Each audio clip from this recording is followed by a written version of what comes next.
السلام علیکم ورحمۃ اللہ وبرکاتہ۔ اعوذ باللہ من الشیطان الرجیم، بسم اللہ الرحمن الرحیم۔ رب اشرح لی صدری ویسر لی امری واحلل عقدۃ من لسانی یفقہوا قولی۔ ڈیئر اسٹوڈنٹس، آج ہم سورۃ البقرہ کی آیت نمبر 40 تا 46 کا ترجمہ و تشریح پڑھیں گے، ٹھیک ہے؟ تو آئیے ترجمہ شروع کرتے ہیں۔ سب سے پہلے آیت نمبر 40 کا ترجمہ کرتے ہیں۔ بسم اللہ الرحمن الرحیم۔ یا بنی اسرائیل اذکروا، اے بنی اسرائیل، یا بنی، اے بیٹے، اسرائیل، اسرائیل کے، اذکروا، تم یاد کرو، یعنی اسرائیل حضرت یعقوب علیہ السلام کا لقب تھا، ٹھیک ہے؟ تو یا بنی اسرائیل، اے بیٹو بنی اسرائیل کے، اذکروا، تم یاد کرو، نعمتی اللتی، میری نعمت کو، نعمتی، میری نعمت کو، اللتی انعمت علیکم، وہ جو انعام کی میں نے تم پر، وانی فضلت، واوفوا بعہدی، اور تم پورا کرو میرے عہد کو، اوفی بعہدکم، میں پورا کروں گا تمہارے عہد کو، وایایا فرحبون، اور مجھ ہی سے پس تم ڈرتے رہو، وآمنوا، اور تم ایمان لاؤ، بما انزلت، اس پر جو انزلت میں نے نازل کیا، مصدقا لما معکم، تصدیق کرنے والا اس چیز کی جو معکم تمہارے پاس ہے، اور تم ایمان لاؤ اس پر جو انزلت نازل کیا میں نے، تصدیق کرنے والا جو معکم تمہارے پاس ہے، ولا تکونوا، اور نہ تم ہو جاؤ، اول کافر بھی، پہلے سے انکار کرنے والے بھی اس کا، اور تم اس کا پہلے سے انکار کرنے والے نہ بن جاؤ، ولا تشتروا بآیاتی، اور نہ تم خریدو میری آیات کو، اشترا جو ہوتا ہے خریدنا بیچنا دونوں کے لیے بھی آتا ہے، ٹھیک ہے؟ ولا تشتروا، اور نہ تم خریدو بیچو میری آیات کو، ثمناً قلیلا، تھوڑی قیمت میں، وایایا فاتقون، اور مجھ ہی سے پس تم ڈرتے رہو، ولا تلبسوا الحق، اور تم نہ ملاؤ حق کو، بالباطل، باطل کے ساتھ، اور تم حق کو باطل کے ساتھ نہ ملاؤ، وتکتموا الحق، اور تم چھپاتے ہو حق کو، وانتم تعلمون، حالانکہ تم جانتے ہو، ٹھیک ہے؟ یا پھر اس کا سے کر لیں، اور نہ تم چھپاؤ حق کو باوجود علم رکھنے کے، ٹھیک ہے؟ وَأَقِیمُوا الصَّلَاةَ، اور تم نماز قائم کرو، اقیمو قائم کرو، الصلاۃ نماز، وآتوا الزکاۃ، اور زکوٰۃ ادا کرو، وارکعوا مع الراکعین، اور تم رکوع کرو رکوع کرنے والوں کے ساتھ، اتأمرون الناس بالبر، کیا تم حکم دیتے ہو لوگوں کو بالبر، نیکی کا، وتنسون، اور تم بھلا دیتے ہو، انفسکم، اپنے نفسوں کو، وتنسون انفسکم، اور تم کیا بھلا دیتے ہو اپنے آپ کو، وانتم تتلون الکتاب، اور تم پڑھتے ہو کتاب، افلا تعقلون، کیوں نہیں پھر تم عقل رکھتے، واستعینوا بالصبر والصلاۃ، اور تم قائم کرو واستعینوا، اور تم مدد طلب کرو صبر کے ساتھ، والصلاۃ، اور نماز کے ساتھ، وَإِنَّهَا لَكَبِیرَةٌ، اور بے شک وہ البتہ بھاری ہے، إِلَّا عَلَى الْخَاشِعِينَ، مگر ان لوگوں پر نہیں جو ڈرنے والے ہیں، وَإِنَّهَا لَكَبِیرَةٌ، اور بے شک وہ البتہ بھاری ہے، سوائے ان لوگوں کے جو عاجزی کرنے والے ہیں، خشوع کرنے والے ہیں، الذین، وہ لوگ جو یظنون، جو گمان کرتے ہیں، انہم ملاقو ربہم، کہ بے شک وہ ملاقات کرنے والے ہیں ربہم، اپنے رب سے، وانہم الیہ راجعون، اور بے شک وہ اسی کی طرف راجعون، لوٹ کر جانے والے ہیں، ٹھیک ہے؟ وہ لوگ جو گمان کرتے ہیں کہ بے شک وہ اپنے رب سے ملاقات کرنے والے ہیں اور بے شک وہ اسی کی طرف لوٹ کر جانے والے ہیں۔ جی بچوں تشریح دیکھیے، ان آیات مبارکہ میں اللہ تعالیٰ نے بنی اسرائیل سے تخاطب کیا ہے، ٹھیک ہے۔ اس سے پہلے ہم نے جو سورۃ البقرہ سٹارٹ کی تھی تو شروع کے 4 رکوع میں تمہیدی مضامین اور تعارف تھا، ٹھیک ہے، تعارفی کلمات پر مشتمل تھے 4 رکوع، 3 گروہوں کا تعارف کروایا گیا، ٹھیک ہے، جس میں اہل ایمان، اہل کفر اور منافقین کے اوصاف بیان کیے گئے تھے۔ اور اس کے بعد جو ہے حضرت آدم علیہ السلام اور ان کی خلافت پر ابلیس کی مخالفت کا تذکرہ تھا، ٹھیک ہے۔ اور اس کے بعد یہاں سے یعنی رکوع نمبر 5 سے نسل انسانی کے ایک عظیم گروہ یعنی بنی اسرائیل سے خصوصی خطاب کیا جا رہا ہے، اور وہ انعامات، وہ فضائل، وہ نوازشیں جو ان کو پشت در پشت جو ہیں ان پر ان کو اللہ تعالیٰ نے عطا فرمائیں، نیز ان کی ناشکری، ان کی اعتقادی گمراہیاں اور ان کی اخلاقی کمزوریاں، ان کی معاشرتی برائیوں اور بیماریوں کا تفصیل سے جائزہ لیا گیا، اور انہیں ان فرائض کی یاد دہانی کرائی گئی جو کہ تورات کی روح سے نبی کریم صلی اللہ علیہ وسلم کی رسالت اور آپ کی دعوت کے متعلق یعنی اس کو قبول کرنے کے متعلق جو ہے ان پر عائد ہوتی ہیں، کیونکہ تورات میں آپ صلی اللہ علیہ وسلم کے متعلق تمام پیشین گوئیاں اور آپ کی علامات اور نشانیاں موجود تھیں، ٹھیک ہے۔ تو ان پر یہ فرض عائد تھا، ان کو کہا گیا تھا کہ جب وہ نبی آئے گا تو تم ان پر ایمان لے آنا اور ان کی تائید کرنا، ٹھیک ہے۔ اب ان کو ان کا وعدہ جو ہے یاد دلایا گیا۔ اچھا، ان آیات مبارکہ میں قرآن مجید کا انداز ایسا ہے کہ جیسے بنی اسرائیل خدا تعالیٰ کی عدالت میں کھڑے ہوں اور ان کا ایک ایک جرم جو ہے وہ بیان کیا جا رہا ہے، جس سے ان کی نااہلی ثابت ہوتی ہے، اور اسی وجہ سے اللہ تعالیٰ نے ان کو منصب امامت سے معزول کر کے بنی اسماعیل کو شرف نبوت سے نوازا، ٹھیک ہے۔ اچھا جی، اس کے بعد جو ہے سب سے پہلی آئیے ہم دیکھتے ہیں، سب سے پہلی جو آیت ہے، یا بنی اسرائیل اذکروا، اے بنی اسرائیل تم یاد کرو، ٹھیک ہے۔ تو اس میں بنی اسرائیل کا تعارف ہے، ہم دیکھتے ہیں کہ بنی اسرائیل کون لوگ تھے۔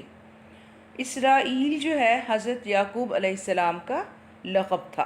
یعنی اسراء کا مطلب ہے بندہ اور ایل اللہ کا، یعنی اللہ کی طرف سے حضرت یعقوب علیہ السلام کو بہت زیادہ عبادت اور فرما برداری کی وجہ سے یہ لقب عطا ہوا تھا، ٹھیک ہے۔ تو حضرت یعقوب علیہ السلام جو ہیں حضرت ابراہیم کے چھوٹے بیٹے حضرت اسحاق کے بیٹے تھے، ٹھیک ہے۔ یعنی حضرت ابراہیم کے 2 بیٹوں کا ذکر ہے نا، بڑے حضرت اسماعیل اور چھوٹے حضرت اسحاق کا، ٹھیک ہے، کہ جن کی نسلیں آگے چلیں اور انبیاء یعنی جو ہیں وہ آگے نبی جو ہیں ان کی نسلوں میں سے پیدا ہوئے۔ تو حضرت یعقوب جو ہیں وہ حضرت ابراہیم کے بیٹے اسحاق کے بیٹے ہیں، ٹھیک ہے، اور حضرت اسحاق کے بیٹے حضرت یعقوب، ٹھیک ہے۔ اور ان کے 12 بیٹوں کی آگے جو ہے حضرت یعقوب کے 12 بیٹے تھے نا، ٹھیک ہے، تو ان 12 بیٹوں سے جو نسل چلی وہ پھر آگے جا کر 12 نسلوں میں تقسیم ہو گئی، 12 قبیلوں میں تقسیم ہو گئی، اور انہوں نے مصر میں اقتدار حاصل کر لیا۔ تو حضرت یعقوب اپنی دیگر اولاد کے ساتھ وہیں تشریف لے گئے تھے، اور وہاں ان کی اولاد نے خوب ترقی کی، اور اس طرح حضرت یعقوب کی نسبت سے بنی اسرائیل کہلائی۔ حضرت یعقوب کے ایک بیٹے کا نام یہودا تھا، اور بنی اسرائیل کی جو شاخ یہودا کی اولاد سے ہوئی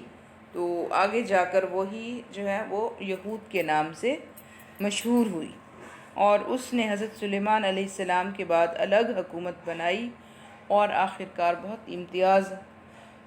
حاصل کیا۔ اسی بنا پر بنی اسرائیل جو ہے بعد میں یہود کہلانے لگے۔ آج کل بنی اسرائیل اور یہود جو ہیں وہ ایک ہی معنوں میں استعمال ہوتے ہیں، ٹھیک ہے۔ تو سورۃ البقرہ میں مسلسل 10 رکوع بنی اسرائیل کے حالات و واقعات کے لیے مخصوص کیے گئے، اور براہ راست بنی اسرائیل سے تخاطب کیا گیا، ٹھیک ہے۔ اور اس کے بعد جو ہے اللہ تعالیٰ نے فرمایا اذکروا نعمتی التی انعمت علیکم، یعنی بنی اسرائیل کے فضائل کا ذکر کیا گیا جو اللہ تعالیٰ نے ان پر فضیلتیں ان کو عطا فرمائیں۔ کون کون سی فضیلتیں تھیں، فضائل تھے کہ بنی اسرائیل میں اللہ تعالیٰ نے تقریباً 4000 پیغمبر مبعوث فرمائے۔ اس طرح 4000 سال تک سلسلہ نبوت بنی اسرائیل میں قائم رہا، ٹھیک ہے نا۔ تو توحید کی علمبردار دنیا میں یہی قوم رہی، اور اس کے علاوہ اللہ تعالیٰ نے بنی اسرائیل کو بے شمار انعامات، اکرامات اور احسانات سے نوازا، انتہائی پستی سے نکال کر ان کو عروج تک پہنچایا، اور دیگر اقوام پر ان کو فضیلت عطا فرمائی، اور علم و حکمت میں کوئی قوم جو تھی وہ بنی اسرائیل کا ہمسر نہیں تھی۔ اور اس کے علاوہ تورات اور انجیل جیسی تورات، انجیل اور زبور بھی بنی اسرائیل میں جو ہے نازل ہوئی، ان کی ہدایت کے لیے اللہ تعالیٰ نے نازل فرمائی، اور اسی لیے انہیں اہل کتاب کہہ کر مخاطب کیا جاتا ہے۔ اس کے علاوہ یہود کی الہامی کتابوں اور صحیفوں میں آخری نبی کی بشارتیں بھی موجود تھیں، اور یہ سیدنا عیسیٰ کے بعد مسلسل اس نبی کے ظہور کے منتظر تھے۔ یہ امر قدرتی تھا کہ قرآن پاک اس قوم سے مخاطب ہو۔ اس ساری سرگزشت کی ایک حکمت ملت اسلامیہ کو درس عبرت دینا بھی تھا کہ بنی اسرائیل کا عروج و زوال تمہارے سامنے ہے۔ حضور صلی اللہ علیہ وسلم کی نبوت تم پر سب سے بڑا احسان ہے۔ اگر تم حضور صلی اللہ علیہ وسلم کی اطاعت و فرمانبرداری کرتے رہو گے اور قرآنی تعلیمات پر عمل پیرا رہو گے تو دنیا کی قیادت تمہارا نصیب ہوگا، اور اگر سرکشی اور نافرمانی اختیار کرو گے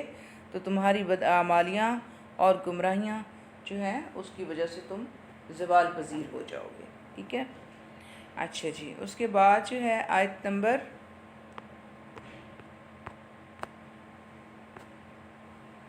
40 اور 41 آیت میں اللہ تعالیٰ نے کیا فرمایا کہ بنی اسرائیل کو مخاطب کیا اور فرمایا کہ میری نعمت کو یاد کرو،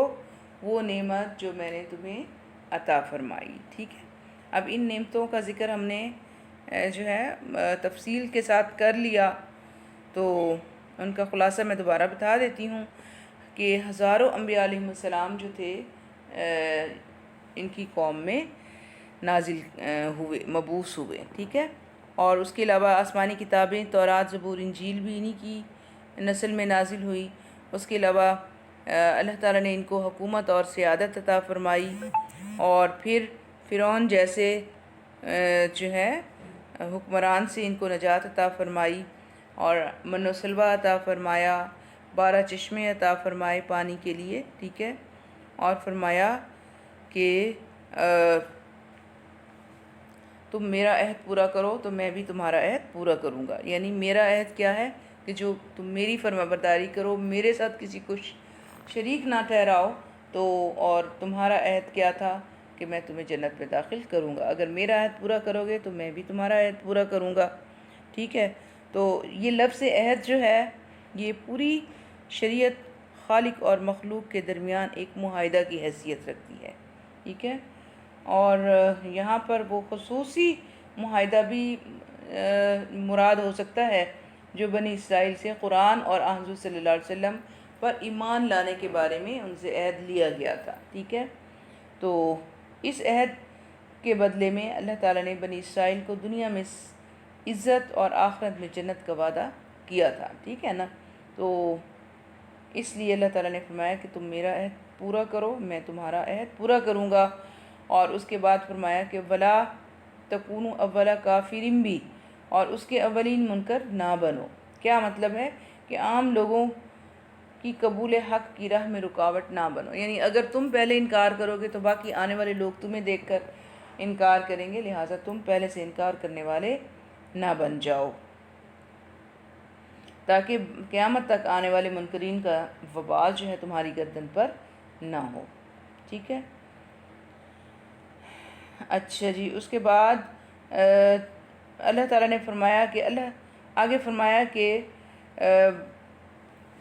میری آیات کو تھوڑی قیمت میں خرید و فروخت نہ کرو۔ کیا مطلب ہے کہ تھوڑی قیمت سے مراد عارضی اور دنیاوی فوائد ہیں، جن کی خاطر یہود احکام خداوندی کو پس پشت ڈال دیتے تھے، ٹھیک ہے، اور حق گوئی کے مقابلے میں ساری دنیا کے سارے منافع ہیچ ہیں، یعنی وہ اللہ کی آیات کو بیچ دیتے تھے، یعنی جو جتنی بھی چاہے دنیاوی قیمت اس کے بعد اس کی لے لیں، لیکن وہ آخرت کے فوائد کے مقابلے میں تھوڑی قیمت ہے۔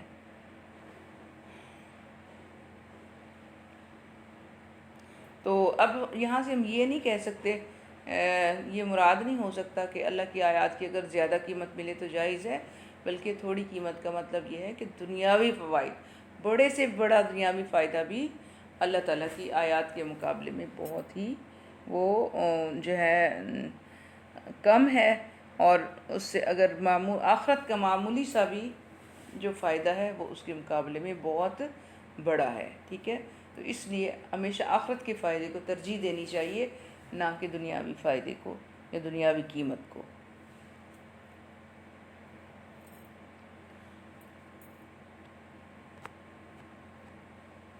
اچھا جی، اس کے بعد جو ہے آگے آیت نمبر 42 ہے، وَلَا تَلْبِسُوا الْحَقَّ بِالْبَاطِلِ وَتَكْتُمُوا الْحَقَّ۔ کیا مطلب ہے کہ احکام الہی کو بدل دینے کی ممکنہ طور پر دو صورتیں ہیں، ٹھیک ہے۔ وہ کیا ہیں دو صورتیں؟ ایک تحریف، یعنی اس میں تبدیلی کر دینا، ٹھیک ہے نا، کہ ایک آیت کی ایک حکم کی جگہ پر دوسرا حکم جو ہے وہ پیش کر دینا، اور دوسرا ہے تلبیس، یعنی ملا دینا، حق کو باطل کے ساتھ ملا دینا، مکس اپ کر دینا، گڑمٹ کر دینا، ٹھیک ہے نا۔ تو تحریف و تلبیس ہو گیا، اور پھر اللہ تعالیٰ نے جو آگے فرمایا کہ میری آیات کا اخفاء اور کتمان نہ کرو۔ کیا مطلب ہے کہ یہود جو تھے وہ اپنے دینی صحیفوں کے جو احکامات تھے وہ ان کو چھپا لیتے تھے، اور اس کی جگہ کوئی اور حکم جو تھا وہ اس کو بیان کر دیتے تھے۔ تو اللہ تعالیٰ نے ان کو فرمایا وَلَا تَكْتُمُوا الْحَقَّ وَأَنْتُمْ تَعْلَمُونَ، اور تم حق کو نہ چھپاؤ حالانکہ تم جانتے ہو، یعنی علم رکھنے کے باوجود بھی تم حق کو چھپاتے ہو، تو یہ تمہارا بہت بڑا جرم ہے۔ اور اللہ تعالیٰ نے فرمایا کہ وَلَا تَلْبِسُوا الْحَقَّ، کیا مطلب ہے اس کا؟ کہ اپنے خیالات اور جو اپنی سوچ ہے، اپنا جو فائدے کی چیزیں ہیں وہ اللہ تعالیٰ کے سچے احکام کے ساتھ خلط ملط کر کے پیش نہ کرو، کیونکہ دین میں آمیزش کرنا بہت بڑا گناہ ہے، ناقابل معافی اور گناہ ہے، ٹھیک ہے۔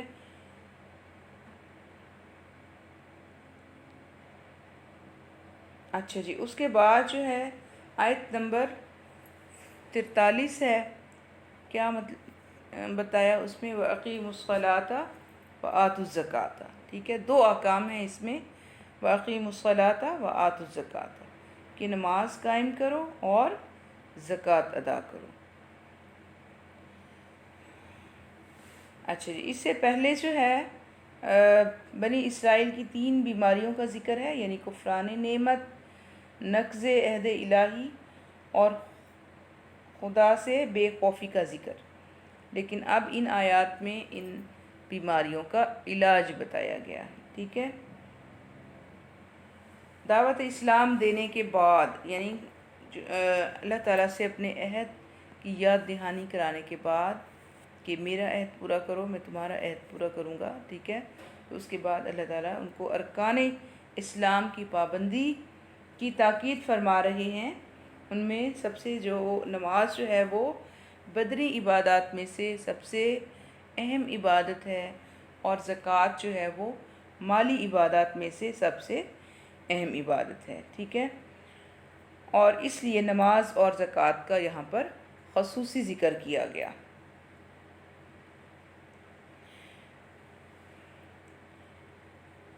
نماز تمام بھلائیوں اور نیکیوں کا سرچشمہ ہے جو حقوق اللہ سے متعلق ہیں، ٹھیک ہے۔ ہر شریعت میں نماز اور زکوٰۃ کو خاص اہمیت حاصل رہی، اور رکوع کرنے والوں کے ساتھ رکوع کرنے کا مطلب یہ ہے کہ نماز باجماعت ادا کی جائے، یعنی اس سے کیا ہوتا ہے، یہ غرور اور تکبر کا خاتمہ ہوتا ہے، اور اخوت اور مساوات کا عملی درس بھی ملتا ہے۔ دین اسلام سے قبل کسی دین میں نماز باجماعت کا حکم نہ تھا، تو یہ اسلام کی خصوصیت ہے کہ اس میں نماز باجماعت کا حکم دیا گیا، ٹھیک ہے۔ اور عقیم کا مطلب ہے نماز قائم کرو، یعنی نماز کو ایسی، جہاں ہم تو کہتے ہیں نا نماز پڑھو، ہم نے نماز پڑھ لی، لیکن نماز صرف پڑھنی نہیں ہوتی بلکہ نماز کو قائم کرنا ہوتا ہے، یعنی پورے اس کے جو ہے نماز پوری خشوع و خضوع کے ساتھ، پورے دھیان کے ساتھ اور ارکان کی صحیح ادائیگی کے ساتھ جو ہے نماز کو پڑھا جائے تو اس کو نماز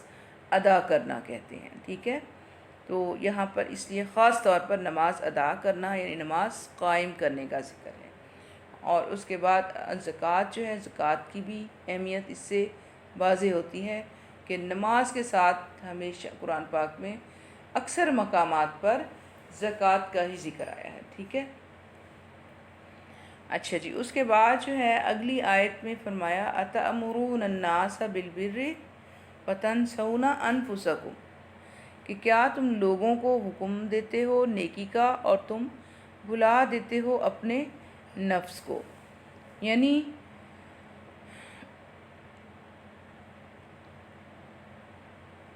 یہود جو تھے وہ لوگوں کو تو نیکی کی تلقین کرتے رہتے تھے لیکن خود اس پر عمل نہیں کرتے تھے۔ آج کل ویسے ہمارے مسلمانوں کا بھی یہی حال ہے کہ دوسروں کو نصیحت اور خود میاں فصیحت، تو دوسروں کو جو ہے وہ نصیحت کی جاتی ہے اور بار بار ان کو تلقین کی جاتی ہے، لیکن ہمارے علماء کرام خود جو ہیں وہ بے عملی کا شکار ہیں۔ تو یہود بھی جو تھے اپنی نجی محفلوں میں اپنے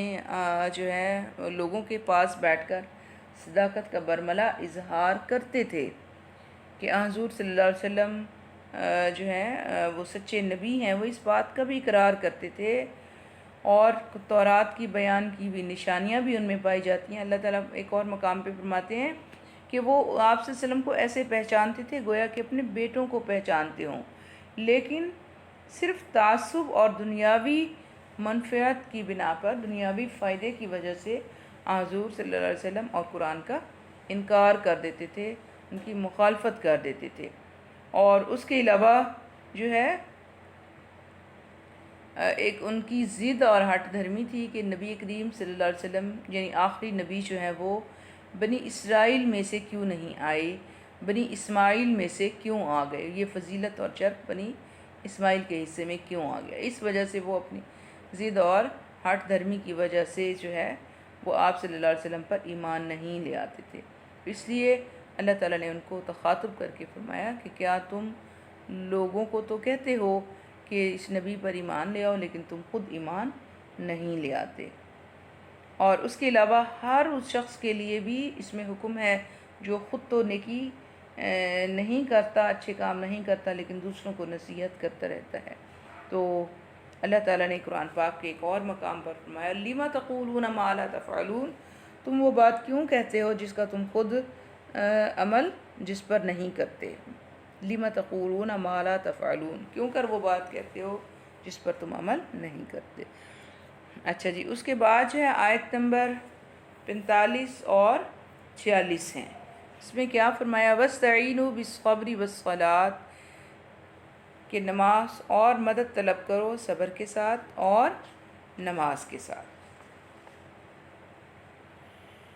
وَإِنَّهَا لَكَبِيرَةٌ إِلَّا عَلَى الْخَاشِعِينَ، اور بے شک وہ البتہ بھاری ہے سوائے ان لوگوں کے جو خشوع کرنے والے ہیں، یعنی عاجزی کرنے والے ہیں۔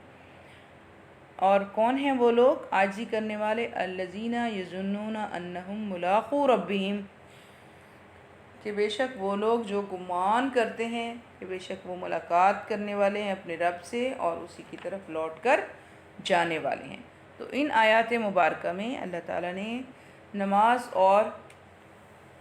صبر کی تلقین فرمائی ہے، اور یہ وہ نسخہ ہے جس کو اختیار کر کے بنی اسرائیل اس آخری نبی پر ایمان لانے کی مشکل کو اپنے لیے آسان کر سکتے تھے۔ یعنی یہ ان کے لیے مشکل تھا نا کہ ایک جو ہے نئے نبی کو تسلیم کرنا، اور وہ بھی جو دوسری نسل میں سے آیا ہو، جو بنی اسماعیل میں سے آیا ہو۔ تو اللہ تعالیٰ نے ان کو ایک نسخہ بتا دیا کہ وہ صبر کریں، ٹھیک ہے، نماز پڑھیں اور صبر کریں۔ صبر کے مطلب، نماز کا لغوی مطلب کیا ہے؟ الصلاۃ، دعا، ٹھیک ہے، اور صبر کا لغوی معنی کیا ہے؟ اپنے آپ کو روک کے رکھنا، باندھے رکھنا۔ تو اس سے مراد ارادے کی وہ مضبوطی اور عزم و پختگی ہے جس سے ایک انسان اپنی خواہش پر قابو پا سکتا ہے، ٹھیک ہے، اور بیرونی مشکلات کے مقابلے میں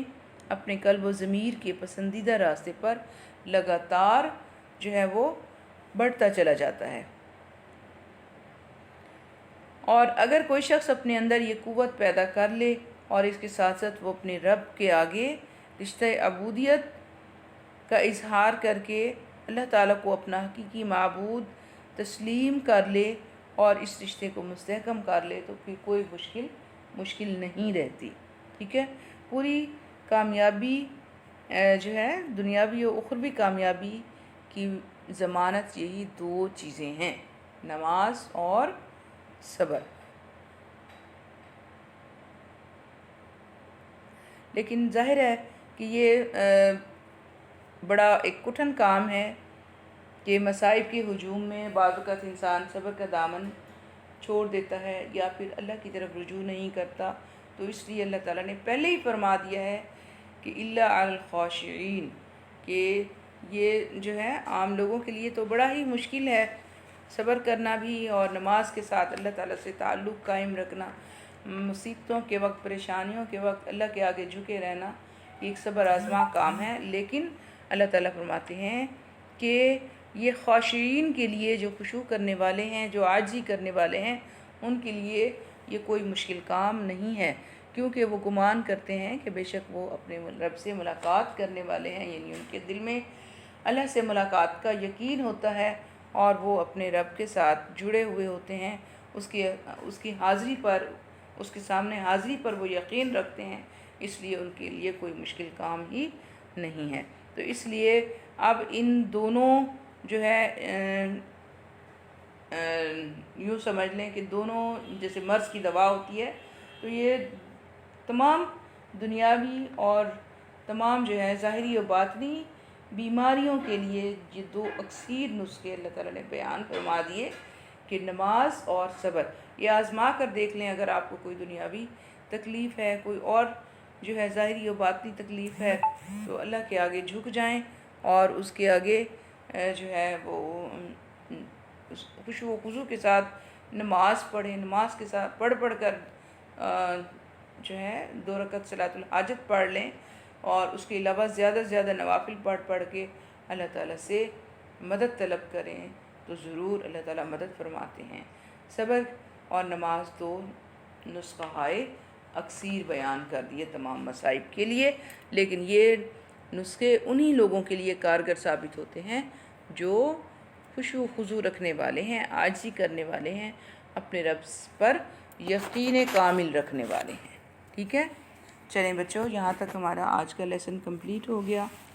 آپ لوگ اس چینل کو سبسکرائب بھی کیا کریں اور دوسرے لوگوں کو بھی بتایا کریں، ٹھیک ہے، تاکہ اور بیل آئیکن بھی دبایا کریں تاکہ دوسرے جو نئی جو ویڈیوز ہیں وہ آپ کو ملتی رہیں، ٹھیک ہے۔ السلام علیکم۔